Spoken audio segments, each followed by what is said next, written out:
बड़ी बहू की जिम्मेदारी और छोटी बहू के लाड दुलार। इन दोनों के बीच एक बहू और भी होती है, जो होती है बीच की बहू, जो कि ना तो बड़ी होती है जो हक जमा सके और ना ही छोटी होती है जो आराम फरमा सके। तो कैसी होती है घरों में बीच की बहू की जिंदगी, देखिए जरा। अरे ईशा बहू कहाँ हो? अभी तक चाय नहीं आई, क्या बात है? तभी छोटी बहू चाय लेकर आती है। अरे बच्ची तू क्यों लेकर आ गई? हैं? छोटी है तू, ईशा बहू कहाँ है? वो क्या है ना, दीदी को बुखार है तो वो सो रही है, तो मैंने सोचा मैं ही लेकर आ जाऊं। बुखार है? क्यों? अरे सारा दिन मंडराती रहेगी तो यही होगा ना। कितनी बार बोला है कि बाहर का ना खाया कर, लेकिन जबान है ना चटोरी वाली। तभी बड़ी बहू आ जाती है हाथ में कपड़ा लेकर। अरे क्या हुआ बहू, कभी आराम भी कर लिया कर। बड़ी है तो सारा दिन लगी रहेगी क्या? अरे बहुत काम कर लिए, जा आराम कर। हाँ और क्या, माँ जी सही तो बोल रही है।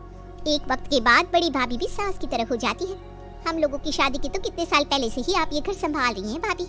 हाँ तो आराम तो तब करे ना जब ईशा अपनी जिम्मेदारी समझे। तू छोटी है, तेरे से क्या उम्मीद करे, लेकिन वो तो समझ सकती है कि बड़ी भाभी भी सास की तरह ही होती है। छोटी को छोटी बोल बोल कर इतना छोटा बना दिया था जितना कि वो अपने घर में भी नहीं थी। वहाँ भी माँ 4 काम करवा ली थी, लेकिन ससुराल में तो सास ने जैसे बेटे को पाला छोटा छोटा बोलकर, वैसे ही बहू को भी छोटी बना दिया। खैर, इतनी देर से हम यहाँ वहाँ की बात कर रहे हैं, अब मिलवाते हैं उससे जिसके नाम पर है ये पूरी कहानी, यानी कि बीच की बहू ईशा से। भाभी आज तबीयत बिल्कुल ठीक नहीं लग रही, क्या करूँ? उल्टी सी आ रही है, जी भी मचल रहा है। मैं किचन में काम नहीं कर पाऊंगी, अब छोटी सी रोटी बनाने को बोल दीजिए ना प्लीज। अरे कोई बात नहीं, आराम करो, हो जाता है बदलते मौसम के साथ। तभी सास आ जाती है। अरे क्या हो जाता है? कुछ नहीं होता, क्या हुआ है तुझे? कल ही मना किया था ना सड़क के गोलगप्पे ना खाया कर, लेकिन तू है कि मानती ही नहीं।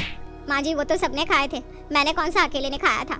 हाँ हाँ, अब तो सबसे तुलना कर अपने को, लेकिन उन लोगों की तरह बनने की कोशिश ना करना, है कि नहीं? देखिए माँ जी फिर ना शुरू हो जाइए, वैसे भी तबीयत ठीक नहीं है मेरी। भाभी वो छोटी सी रोटी के लिए बोल दीजिए, मैं बोलूँगी तो पता है ना आपको। अरे हाँ भाई, वो तो बेचारी बनाएगी। सास बीच की बहू को कुछ समझती ही नहीं थी, या तो बड़ी का सम्मान और छोटी से प्यार, लेकिन बीच वाली, अरे उसके हिस्से में तो ढंग का कमरा भी नहीं था। क्या है तुम्हारी मम्मी, पता नहीं मुझे क्या ही समझती है। अरे मैं तो कहती हूँ कुछ समझती ही नहीं, कभी बड़ों की रिस्पॉन्सिबिलिटी तो कभी छोटी की तरह भाग दौड़। मेरे साथ भी यही होता रहा है बचपन से, मेरी तो आदत हो गई है, तुम भी आदत डाल लो। माँ की तो यही आदत है, बड़े भैया ना हो तो मुझे बड़ा बना देती थी, छोटा ना हो तो छोटा बना देती थी। मैं तो समझ ही नहीं पाता था कि मैं हूँ क्या। इसमें हंसने की क्या बात है? आपकी माँ है तो आपको नहीं लगेगा, लेकिन मैं क्यों झेलूं? मैंने बस सोच रखा है, अब माँ जी कुछ भी कहेगी तो मैं कलेश करूंगी। दोनों मियाँ बीवी की बात बड़ी भाभी सुन लेती है। समझदार बड़ी भाभी ठान लेती है कि वो अब सास से बात करेगी। माँ जी आप जरा सुनिए ना, मुझे कुछ बात करनी है आपसे। सास और बड़ी बहू वहाँ से अकेले में जाती हैं। हाँ हाँ बोलो, क्या हो गया? क्या बात करनी है जो ईशा के सामने नहीं बोल पा रही थी बेटा? आप ना बात बात पर ईशा को मत बुला करिए माँ जी, अच्छा नहीं लगता। वो सारा काम मेरे साथ कराती है, आज तबीयत ठीक नहीं है तो बस इसलिए। हाँ हाँ, तू ज्यादा दादी ना बन।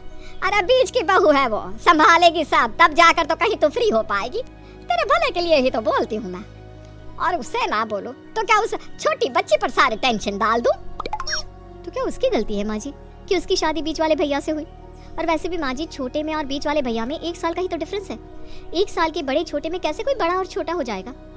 सास और बड़ी भाभी की बात ईशा सुन रही थी। काश ये माँ जी की जगह भाभी मेरी सास होती, मैं तो धन्य हो जाती।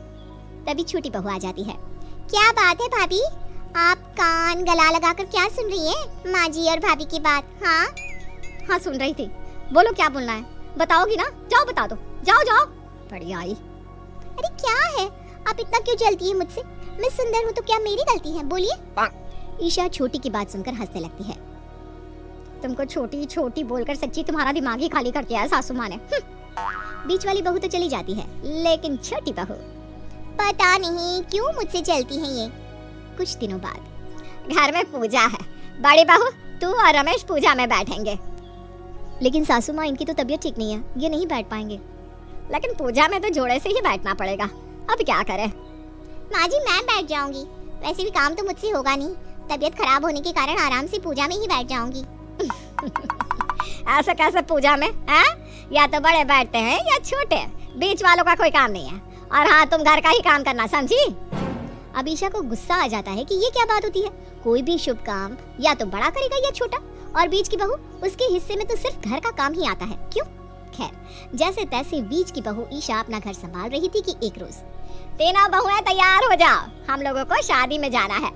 वाह माँ जी, कई दिनों से सोच रहे थे कि शादी में जाए, लेकिन कोई मौका ही नहीं मिल रहा था।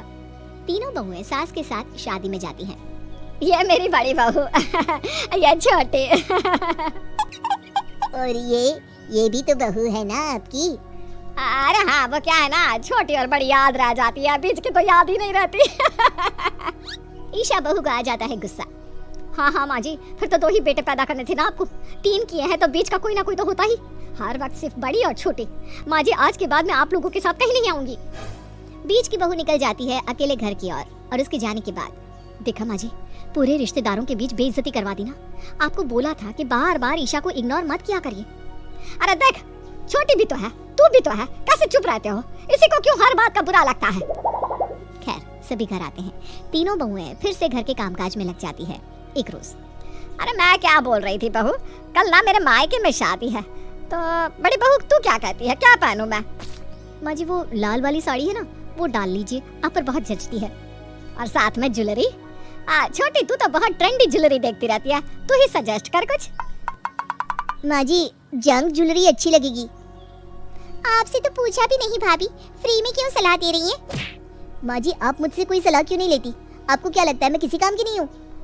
अरे नहीं, पर क्या है ना कि ये सास क्या कहती, लेकिन अब सास को अपनी गलती समझ आने लगती है।